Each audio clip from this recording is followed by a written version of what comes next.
મહેસાણાના ઊંઝા તાલુકાના ઉનાવા માર્કેટયાર્ડમાં તમાકુની હરાજીનો પ્રારંભ થઈ ગયો છે।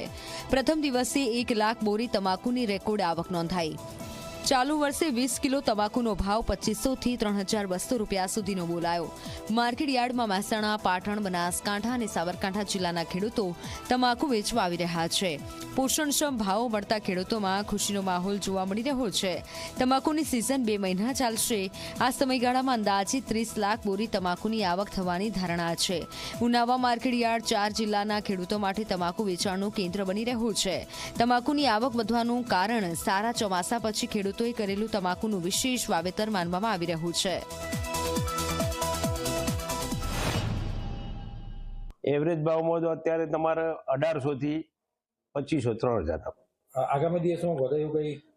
હા, આવક આ રીતે પકડી રહે તો ભાવ આ રીતે જ પકડી રહે, અને જો આવક થોડી ઘટે તો ભાવ વધે। આ સાલે પાક સારો છે અને આવક વધવાની શક્યતા છે। અમારે તો બનાસકાંઠા, પાટણ, ચણસમાં બધું જ આવતું હોય અને માલ પણ સારો આવતો હોય। અમારા વેપારી સક્ષમ વેપારી છે અને અમારા માર્કેટમાં પોષણના ભાવ મળે છે, રોકડું તોલ પણ વ્યવસ્થિત થાય અને રોકડા નાણાં મળે છે।